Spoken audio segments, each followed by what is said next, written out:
I think we're all prepping for this election to get a little bit weird, like some kind of a freak off. And of course, you should be ready for anything to happen. But I'm going to give you 10 practical prepping actions you can take right now to get yourself ready for it that aren't going to be sexy or anything crazy, but things that you might want to just use as a checklist to remind yourself of things that you should probably have taken care of just in case the worst case scenario occurs, right? So I do want to mention that Midway USA is the biggest supporter of the channel. And thanks to them, I can get out here, give you this information, and they can help you get better equipped for whatever you might need during this election season. So a big thanks to Midway USA.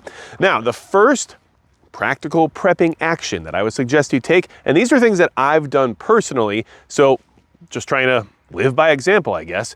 But the first thing I would do is get some cash out of the bank. There's a lot of anticipation of cyber disruptions of some kind. And of course, if you don't have any cash on hand and everything shuts down, there's still a chance that cash might be usable, whereas your credit card might not be. So please do yourself a favor and get a little bit of cash out of the bank if possible. Now, another thing related to your financial situation that could make your life a little bit easier if there is some large-scale cyber disruption would be to pay bills early. So that'd be the second practical prepping action I would take right now. If you can get ahead on some of your bills, and I'm not saying like get way ahead, but I'm just saying if you know you have a bill that's due on November 10th and you can pay it now, maybe you should just pay it now so it's done and taken care of and you don't have to worry about it when that time comes, especially if there are disruptions and you don't have the capability of paying these bills, but the consequences of not paying them still exist, right? So these things could happen, and this is a practical step that I would take. Now, the third step, or the third action, I guess we're calling them whatever we want now, that I took and that I think is a good idea before the election shows up would be to top off any fuel in the sense of additional supplies, right? Make sure your gas tanks are full on your vehicles, but also have your backup fuel storage tanks topped off just in case, because in the same vein as the first two actions, a cyber disruption could create a lot of havoc at gas stations when it comes to the pumps operating, when it comes to transactions and everything else. So just making sure you don't need to worry about that in the immediacy of any type of an event is a good idea. Now, the fourth action that I would take is to develop a family communications plan. Most of us live a certain distance from our family members, right? You might live across the country, you might live right next door. However your situation turns out to be, you should still have a way to communicate with each other if things fall apart in the sense of your standard communication. So if your cell service goes down, how are you going to communicate? If the internet goes down, how are you going to communicate? Do you have any other plans in place for how you'll reach each other if these events start to unfold, right? And I can't give you the exact answer as to what would work for you, right? Because I could say, well, make sure you have your ham radio all figured out and then you could reach all the way across the planet. Well, that's great, but if your dad who lives in another state isn't willing to learn how to use a ham radio, then that's not going to do you much good, right? So there are just different ways you have to approach this, and I can't give you the answer, but you should have a plan of at least some communication redundancies, right? Anything that might be a little bit additional into just using your cell phone, okay? So keep that in mind. Of course, there's radios or satellite comms, and if, the internet works if the phones don't. If the phones don't work, the internet might work. If neither one works, what are you going to do? These are considerations to make now. Now, the fifth action I would take would be to just stock up on groceries. Look, I told you this video wasn't going to be sexy or anything exciting, but these are practical things that you should just be checking off on a list at this point in time before this whole election thing really unfolds, right? And you could go get a bunch of food storage and stock up on 25-year shelf-stable food right now and feel good about it. But what would do you even more good, at least in my opinion, would just have a full pantry and a full refrigerator and just be fully stocked up on normal food you would usually eat. But just don't, be on that last day right before the election where you have to go to the grocery store and restock and then find out that that's not necessarily going to work out the way you hoped it would, right? So stock up on your groceries. Make sure you're just filled up, okay? Now, the sixth action that I would take, and this maybe is only applicable to people who live near cities, but finish up any errands that are in an urban environment, right? So if you have errands you have to take care of that force you to end up in a city or in a metropolitan area, just take care of it now if possible, right? And what am I talking about? It could be anything from vehicle maintenance. Maybe you need to get your vehicle worked on or whatever, like these types of things that force you to go into town. Those things would be good to be done with before the election occurs, right? Doctor's appointments, eye exams, whatever it might be. But any any errands you have to get done that require you to go into an urban environment, maybe just have those done sooner if possible, all right? Now, the 7th action and these, like I said, these are things that I have done. So I'm telling you from my experience, but also because these are things I thought would be a good idea to take care of before anything else weird happens.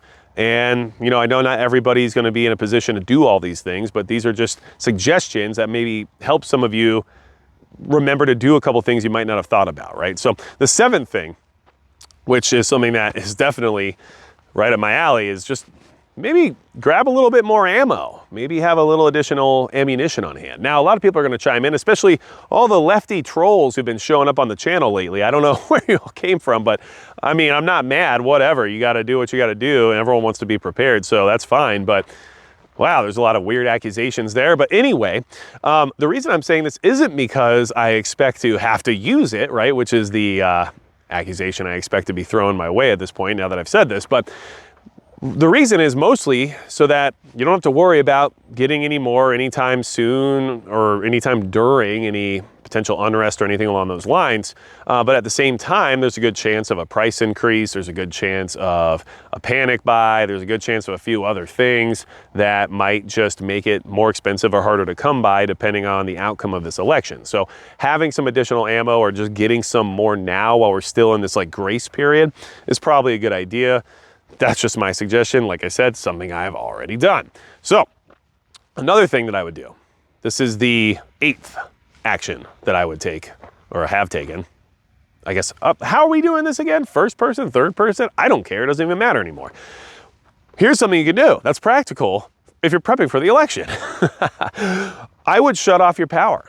What do you mean? You're crazy, bro. I'm not going to shut my power off. No, I mean, shut your power off as a test to find out what you need or what you don't need. And I'm not saying you have to do this for like the next week or anything like that, but like just shut off your main breaker and see what sucks, right? And find out what doesn't work or what isn't exactly what you would have wished for, and then maybe make adjustments based off that information. You know, the amount of people who just have never shut their power off or have never even experienced a power outage have no idea what could happen with some of these cyber attacks or infrastructure disruptions that are anticipated and we've been warned about by all types of different agencies. So, I mean, if they shut down power, it's a good idea to know how things are going to be without it, right? So personally, my power, I shut it off every so often, which gives me a good way to test out my backup power system, gives me a good way to test out what actual, you know, things that I need when it comes to all of the different, you know, utilities that we use within the home, as well as just any amenities that make life a little bit easier. It gives you a good way to look at things and then triage items based on what level of importance or priority they have. So if you never shut off your power and you never have to experience it, then you might not realize that that electric tea kettle is a lot more important than your PlayStation 3, right? So these are things to keep in mind. Did I say PlayStation 3? I mean, I am not 40 yet, so like I'm really not that old, but like apparently I am. So anyway, shut off your power, see what sucks when the power's off, and then try to remedy it if you can, or at least just have that information so you know what to expect, right? Now, the 9th action that I would take right now is a practical prepping piece of advice. Man, I'm still shaking this sickness, whatever it was, and the brain fog and the level of mental acuity has taken a hit. So that's all right, because maybe I'll just start making gun slop. Everybody loves it anyway. So the 9th prepping action I would take is to talk to your neighbors. And I don't mean you need to talk to them about the election. I don't mean you need to talk to them about, you know, the potential disruptions that could be occurring during that time, but just talk to them in general, right? Like literally establish a level of communication, even if it's just, hey, how are you, right? That would at least create some form of comfort in an emergency event where they say, hey, I've met that guy before. Hey, I've met that lady before. I've seen them before. Okay, so I know they're like from here, and I know that they live on my street or in my building or whatever it is. And so, yeah, I'm gonna talk to them to see if they know what's going on, right? Versus being the unknown weirdo who clearly does strange things, because you're a prepper and you're probably somewhat outwardly weird, even if you don't realize it. Rather than being that person who then they consider maybe a possible threat and that they might have to I don't know, keep an eye on or potentially remove the threat. Who knows, right? But this is a good time for you to say, hey, just so you know, I live, down the street. Things are weird these days, and I just want to introduce myself because, I just want to be a good neighbor. And guess what? That might help a lot during a problem. So choose wisely, though, right? I think we all know there's certain advertisements people can put out about themselves on their property or on their home or in the way that they live or whatever it may be that you might decide isn't necessarily something you want to deal with. And that's totally acceptable as well, trust me. So moving on to the 10th prepping action that I would take now before the election in order to be ready for whatever could happen. Practical, boring, I know, this is what real prepping is, unfortunately, lame. Charge all your devices and swap all your batteries. Just make sure everything is charged up and all your devices that require batteries have fresh batteries, or at least you have batteries for those devices to change out if needed. That's a good idea. And this is basic emergency preparedness, but in all reality, if there's going to be a major disruption that could possibly affect the power grid, then wouldn't having everything charged and with fresh batteries be a good idea? I would think so. So that's what I would do, and that's what I've done, and all these things are things that I've done. But have you? And I'm not saying you haven't, but I just gave you 10 things for you to consider in order to verify if you've done any of them, and maybe you haven't for a reason on some of them, and that's fine if that's what works best for you. This is what I've been doing, and I thought I would share it, and at the same time, give someone else a chance to take care of some of these things before things get weird, who might not have thought to do it otherwise, right? And that's kind of the goal of the channel in many ways, like inspire people to be better prepared and try to be practical when possible, but also have a good time. And I do have a good time here. And of course, I often have people say, well, you focus a lot on firearms. Well, I sure do. They're really interesting. I find them entertaining. I enjoy shooting quite a bit. I think that there are practical aspects of owning firearms, of course.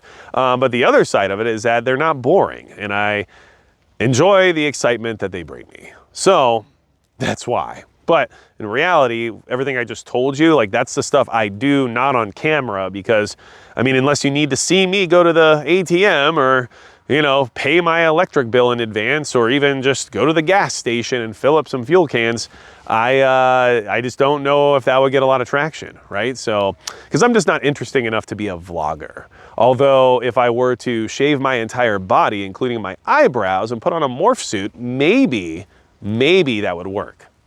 If that's something you want to see, let me know in the comments, but I have a feeling I might have just lost some people for the rest of their lives based on that one. So, listen. It's gonna get weird. Will it affect you directly? I don't know. I live in North Dakota in a smaller town in a rural environment. There's a good chance it won't affect me directly in the sense of like bad things happening right on top of me. But if there are nationwide cyber disruptions, it doesn't matter where you live. It could affect you no matter where you're at, right?